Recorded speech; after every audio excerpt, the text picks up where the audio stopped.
ಪದ್ಮದ ಬಗ್ಗೆ ತುಂಬ ಚೆನ್ನಾಗಿ ಹೇಳಿದ್ದಾರೆ. ನಾವು ಇವಾಗ ಒಂದು ಟೆಂಪಲ್ಗೆ ಹೋದರೆ ನಮಗೆ ಇಷ್ಟೊಂದು ಗೊತ್ತಿರಲಿಲ್ಲ. ಒಂಥರ ಲೋಟಸ್ ಇವಾಗ ಆಸ್ಟ್ರೇಲಿಯಲ್ಲೆಲ್ಲ ಕಟ್ಟಿದ್ದಾರೆ ಲೋಟಸ್ ಡಿಸೈನ್ದೆಲ್ಲ, ಎಲ್ಲ ಕಡೆ ಲೋಟಸ್ ಆಗಿದೆ. ಲೋಟಸ್ ಟೆಂಪಲ್ಲು ಧ್ಯಾನ ಮಾಡೋಕ್ಕೆ ಎಲ್ಲದಕ್ಕೂ ಪದ್ಮ ಅಂದರೆ ಒಂಥರ ವಿಷ್ಣುವಿನ ಪ್ರತಿರೂಪ ಅನ್ಕೋಬೋದು, ಲಕ್ಷ್ಮೀ ಪ್ರತಿರೂಪ. ಆಮೇಲೆ ಇವಾಗ ನಾವೇನು ಮಾಡ್ತೀವಿ, ಇವಾಗ ನಮ್ಗೆ ಇದ್ರ ಬಗ್ಗೆ ಎಷ್ಟೊಂದು ನಾಲೆಡ್ಜ್ ಬಂದಿರೋದ್ರಿಂದ ಯಾವ ಟೆಂಪಲ್ಗೆ ಹೋದ್ರೂ ಅಲ್ಲಿ ಎಲ್ಲ ಶಿಲೆಗಳು ಸ್ಕಲ್ಪ್ಚರ್ ಎಲ್ಲ ಇರುತ್ತಲ್ಲ ನೋಡ್ತೀವಿ.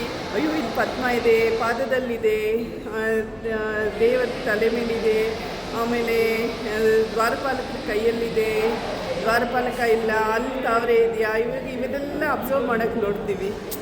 ಇವಾಗ ಹೋದಾಗ ಹಿಂಗೆ ನೋಡಿ ಹೀಗೆ ಬರಲ್ಲ. ಇವಾಗ ಒಂದು ಟೆಂಪಲ್ಗೆ ಹೋದರೆ ಅಲ್ಲಿ ಏನೇನಿದೆ ಪದ್ಮದ್ದು ನೋಡಿದ ತಕ್ಷಣ ಇಲ್ಲಿ ಪದ್ಮ ಇದೆ, ಇದು ಯಾವ ಥರ ಮಾಡಿದ್ದಾರೆ ಏನು ಅಂತ ಅದ್ರ ಬಗ್ಗೆ ನಮಗೂ ಇವಾಗ ಅದೆಲ್ಲ ಗೊತ್ತಾಗತ್ತೆ.